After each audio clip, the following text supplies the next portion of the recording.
बिस्मिल्लाहिर्रहमानिर्रहीम। पार्ट 2 में हमारा फर्स्ट टॉपिक है मोटिलिटी इन बैक्टीरिया। मोटिलिटी का मतलब होता है मूवमेंट, कि जो बैक्टीरिया है वो मूव कैसे करते हैं, वो हरकत कैसे करते हैं। तो आपने याद रखना है कि पहला जो मेथड है मूवमेंट का वो है क्या है, flagella. Second is bacterial gliding and third is twitching motility. अब इन तीनों को हम वन बाय वन डिस्कस करते हैं। फ्लैजेला का मतलब आपको पता है कि बैक्टीरिया के अंदर एक स्पेसिफिक स्ट्रक्चर होता है। फॉर एग्जांपल अगर ये बैक्टीरिया तो इसके अंदर थ्रेड लाइक स्ट्रक्चर होता है, उसको हम क्या कहते हैं, फ्लैजेला।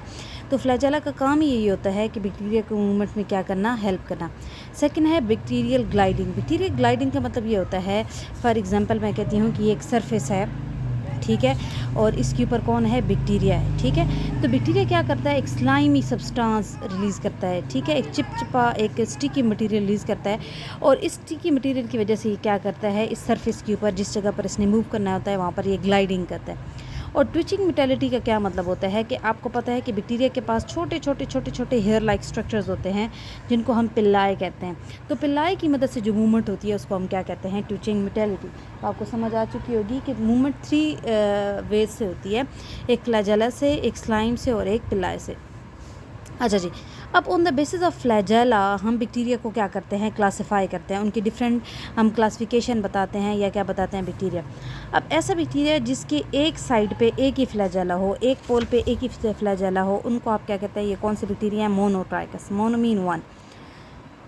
अगर बैक्टीरिया के एक साइड पे ग्रुप ऑफ फ्लैजेला हो, अगर आप इस डायग्राम में देखें तो आपको 4 फ्लैजेला नज़र आ रहे होंगे, तो इस तरह के बैक्टीरिया को आप कहते हैं लोफोट्राइकस। और अगर एक बैक्टीरिया के दोनों साइड पे एक फ्लैजेला हो तो उसको आप क्या कहते हैं, एम्फीट्राइकस। और अगर पूरी बैक्टीरिया के आसपास जो है वो फ्लैजेला हो तो उसको हम क्या कहते हैं, पेरीट्राइकस। तो ये क्लासिफिकेशन है, ये टाइप्स ऑफ बैक्टीरिया। अगर आपसे एग्जामिनर पूछ ले कि give classification of bacteria on the basis of flagella, या नंबर ऑफ फ्लैजेला या अरेंजमेंट ऑफ फ्लैजेला, तो आपको पता होना चाहिए मोनोट्राइकस है, लोफोट्राइकस है, एम्फीट्राइकस है और पेरीट्राइकस है। इसके अलावा भी मूवमेंट होती है बैक्टीरिया के अंदर, उस मूवमेंट को टैक्सिस कहा जाता है। टैक्सिस मूवमेंट का मतलब ये होता है कि जब भी किसी स्टिमुलाई की वजह से बैक्टीरिया मूव करते हैं उसको टैक्सिस कहते हैं। जैसे केमिकल की वजह से अगर कोई केमिकल है और उस बैक्टीरिया उस केमिकल की तरफ या उससे दूर भाग रहा है तो वो कीमोटैक्सिस है। लाइट की वजह से है तो फोटोटैक्सिस है। मैग्नेटोटैक्सिस भी इसी तरीके से हमारे पास मैग्नेटिक फोर्स से रिलेटेड है। तो ये हमारे पास क्या है, मोटिलिटी। नेक्स्ट हमारे पास टॉपिक है स्ट्रक्चर ऑफ बैक्टीरियम फ्लैजेला, कि जो बैक्टीरिया का फ्लैजेला होता है उसका स्ट्रक्चर क्या है। सबसे पहले हम इसकी डेफिनेशन देखते हैं। कहते हैं many bacteria have fine thread like out growth इनके अंदर पाई जाती हैं, जिसको फ्लैजेला कहते हैं। अगर एक होगा तो उसको फ्लैजेलम कहते हैं। और इसके अंदर एक प्रोटीन होती है जिसको हम क्या कहते हैं, फ्लैजेलन प्रोटीन, ठीक है। हमारे पास एक प्रोटीन है जिसको हम क्या कहते हैं, फ्लैजेलन प्रोटीन, जो कि फ्लैजेला को बनाती है। अब होता ये है कि अगर हम इसकी साइज़ की बात करें तो कहते हैं कि 20 माइक्रोमीटर तक इनकी लेंथ हो सकती है। और जो विड्थ है, जो डायमीटर है, वो कितनी है, वो 20 माइक्रोमीटर जो है वो लेंथ है और 20 नैनोमीटर जो है वो उसकी विड्थ है। अब अगर हम बैक्टीरिया के फ्लैजेला की बात करें तो आपने याद रखना है कि जो फ्लैजेला है उसकी 3 पार्ट्स हैं। फर्स्ट पार्ट को आप कहते हैं बेसल बॉडी, सेकंड को आप कहते हैं हुक, और थर्ड को आप क्या कहते हैं, फिलामेंट। अब मैं ड्रॉ करूँगी, ज़रा देखिएगा। फॉर एग्जांपल ये सेल की लेयर है, इसको कहते हैं सेल मेम्ब्रेन, इसको क्या कहते हैं, सेल मेम्ब्रेन। और इसके ऊपर एक और लेयर होती है जिसको हम कहते हैं सेल वॉल। तो ये सेल मेम्ब्रेन, ये सेल वॉल। तो सेल मेम्ब्रेन और सेल वॉल में जो पार्ट पाया जाता है फ्लैजेला का, ये जो मैंने टायर लाइक स्ट्रक्चर बनाया है, इसको कहते हैं बेसल बॉडी। और फिर सेल वॉल के बाहर एक और स्ट्रक्चर भी होता है। ये सेल वॉल है तो सेल वॉल के बाहर एक और स्ट्रक्चर होता है, उसको कैप्सूल कहते हैं। उसको क्या कहते हैं, उसको कैप्सूल कहते हैं। तो अब सेल वॉल के बाद जो स्ट्रक्चर हमारे पास निकलता है उसको हम क्या कहते हैं, ये क्या है, hook. This part is hook, जो सेल वॉल के अंदर है। और उसके बाद हमारे पास इस तरह हेयर लाइक एक फर्दर स्ट्रक्चर होता है, इसको हम क्या कहते हैं, ये हमारे पास क्या है, फिलामेंट। तो ये ओवरऑल स्ट्रक्चर है किसका, बैक्टीरिया के फ्लैजेला का। और ये सब इसको क्या करते हैं, मूवमेंट में हेल्प करते हैं। ये आपकी बुक में डायग्राम बनी हुई है, इसको आपने जो है वो अच्छे से देख लेना है। तो ये हमारे पास क्या हो गया, फ्लैजेला का स्ट्रक्चर। नेक्स्ट हमारे पास बताते हैं जीनोमिक ऑर्गेनाइजेशन। ये थोड़ा मेमोराइजेशन वाला टॉपिक है, लेकिन आपने इसको देख लेना है। कहते हैं कि जो बैक्टीरिया होता है, जैसे एस्क्रेशिया कोलाई होता है, उसके अंदर हमारे पास तकरीबन 5 × 10⁻6 बेस पेयर्स होती हैं, और इसके अंदर तकरीबन इतनी इन्फॉर्मेशन है कि ये 2000 प्रोटीन बना सकता है। इसी तरीके से हमारे पास बहुत सारे बैक्टीरिया होते हैं जिनके अंदर सर्कुलर DNA होता है, यानी सर्कल की फॉर्म में होता है, और उसके अंदर 1,60,000 बेस पेयर्स होती हैं।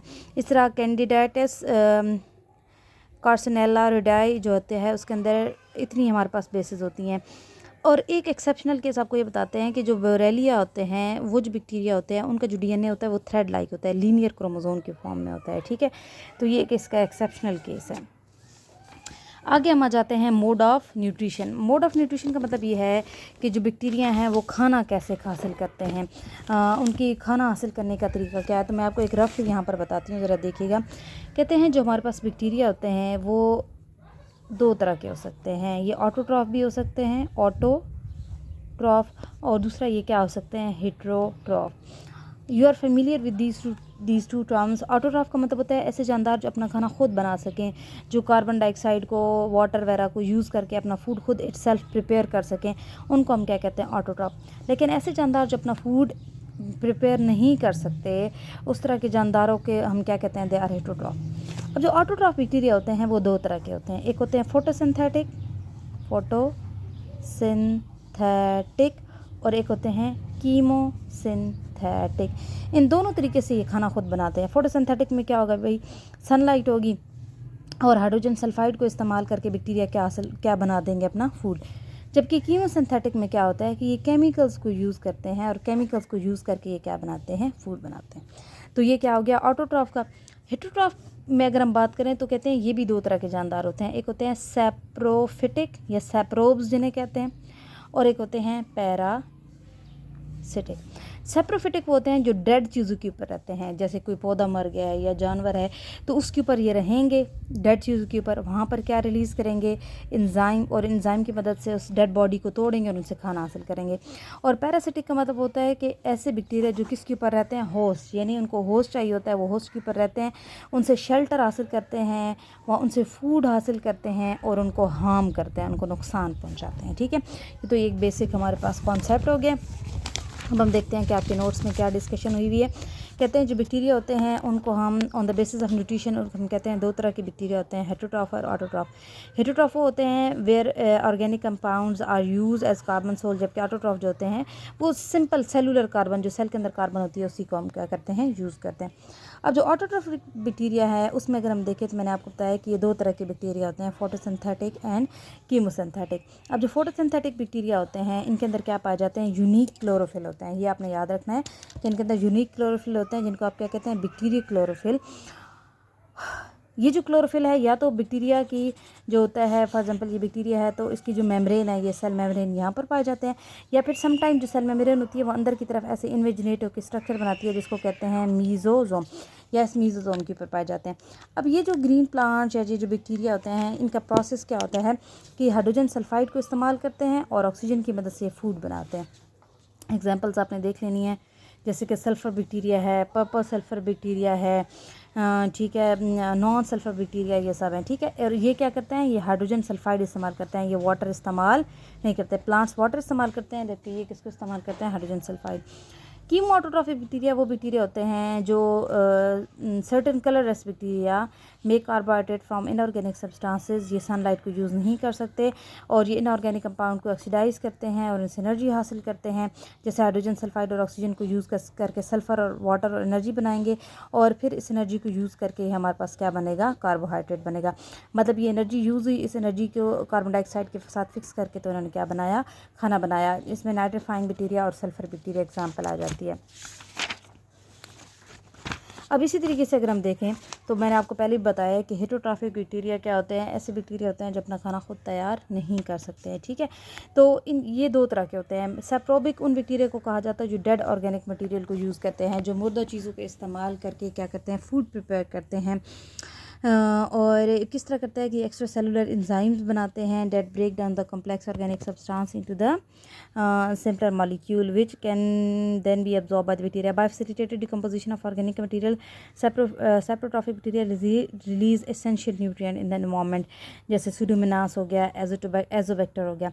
और पैरासिटिक न्यूट्रिशन मैंने आपको बताया है कि वो जो पैरासिटिक बैक्टीरिया होते हैं वो डिफरेंट तरह के हेटेरोट्रॉफ्स हैं। इनको खाना हासिल करने के लिए कौन चाहिए होता है, मेन चीज़ इनमें कौन है, होस्ट है। और दीज आर मोस्टली पैथोजेनिक का मतलब ये होता है कि ज़्यादातर ये बीमारी फैलाने वाले जानदार हैं and can cause serious diseases.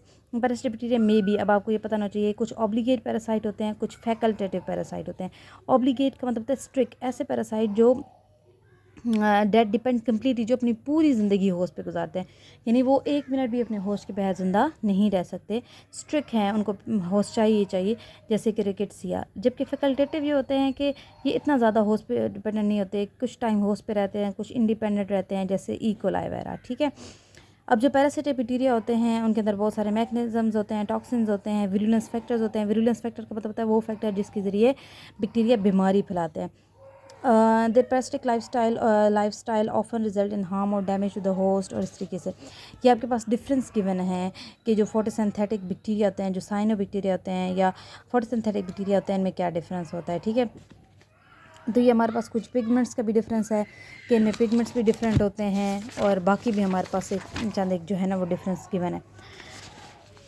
Next हमारे पास है growth and reproduction in bacteria. एक बात आपने याद रखनी है कि बैक्टीरिया दो तरीके से रिप्रोड्यूस करता है, यानी दो तरीके से अपनी नस्ल को आगे बढ़ाता है। एक होता है एसेक्सुअल मेथड और एक होता है सेक्सुअल। अच्छा जी, अब जो सेक्सुअल मेथड है पहले वो डिस्कस कर लेते हैं। आपकी बुक में शायद है नहीं है, लेकिन जो भी है, इसमें क्या होता है कि दो बैक्टीरिया होते हैं, ठीक है, वो दोनों एक दूसरे के साथ जुड़ जाते हैं ऐसे करके, ठीक है, और फिर आपस में जेनेटिक मटेरियल को क्या करते हैं, एक्सचेंज करते हैं। इसको कॉन्जुगेशन कहते हैं। This process is known as conjugation. जबकि एसेक्सुअल रिप्रोडक्शन में जो मेथड है उसको कहते हैं बाइनरी फिशन। बाइनरी फिशन में क्या होता है, एक बैक्टीरिया होता है और वो क्या करता है, एक से दो बैक्टीरिया में डिवाइड हो जाता है, तो इसको हम क्या कहते हैं, बाइनरी फिशन। अब बैक्टीरिया के अंदर जो ग्रोथ है या जो रिप्रोडक्शन है उसकी कुछ फेजेस होती हैं, उसको हम डिस्कस करते हैं। जब भी एक बैक्टीरिया ग्रो करता है तो उसकी ज़िंदगी चार उसमें गुज़रती है, 4 फेजेस में गुज़रती है। पहली फ़ेज़ को कहते हैं लैग, दूसरी को कहते हैं लॉग, तीसरी को कहते हैं स्टेशनरी और चौथी को कहते हैं डेथ। लैग फेज़ वो फेज़ होती है जिसमें बैक्टीरिया ख़ुद को क्या करते हैं, प्रिपेयर करते हैं, तैयार करते हैं, सारी अपनी बॉडी कंपोनेंट्स तैयार करते हैं, सारी रिक्वायरमेंट्स तैयार करते हैं कि अब हमने डिवाइड होना है।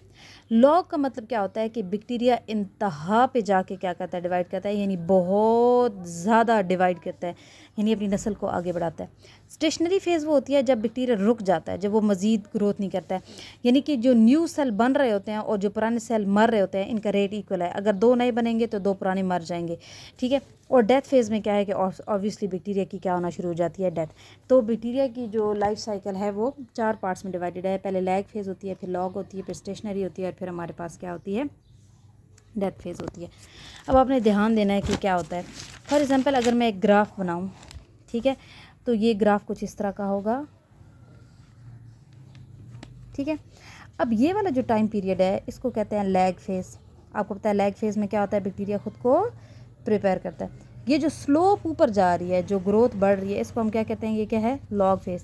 ये जो बिल्कुल सीधी लाइन है, यानी new cell is equal to dead cell, इसको हम क्या कहते हैं, स्टेशनरी। और ये जो डिक्लाइन हो रही है इसको हम क्या कहते हैं, ये कौन सी फेज़ है, डेथ। पहले बैक्टीरिया कम होते हैं, तैयार करते हैं, फिर बैक्टीरिया बहुत ज़्यादा हो जाते हैं, फिर वो इक्वल हो जाते हैं, फिर वो डेथ की तरफ आना शुरू हो जाते हैं। अब देखते हैं अगर आपकी बुक में क्या गिवन है। लैग फेज़ जिसको हम नो ग्रोथ फेज़ कहते हैं। During the lag phase the bacteria adapted to the new environment, खुद को आदी कर रहे होते हैं नए माहौल में और ख़ुद को ग्रोथ के लिए तैयार कर रहे होते हैं। द बैक्टीरिया फॉर एग्जाम्पल में भी सिंथेसाइजिंग न्यू एंजाइम बनाते हैं, न्यूट्रिएंट्स बनाते हैं। लॉग फेज़ में क्या होता है, रैपिड ग्रोथ पीरियड, बहुत ज़्यादा ग्रो करते हैं। तो log phase in the bacteria when growth is proceeding at maximum closely approaching a logarithmic increase in number and the growth curve would be straight line. Stationary phase क्या है कि eventually growth of the colony begin to slow down and start to enter the stationary phase where the growth is 0 and there is a competition. मतलब bacteria आपस में लड़ते हैं खाने पीने के लिए, इस वजह से तो कुछ बैक्टीरिया की क्या हो जाती है, डेथ हो जाती है। और लास्ट में हमारे पास क्या आता है, death phase. During final phase the death phase और decline the death rate increase and cell stop multiplying. ये देखें, ये लैग है, this one is log, then stationary, और फिर हमारे पास क्या आ जाता है, डेथ फेज़।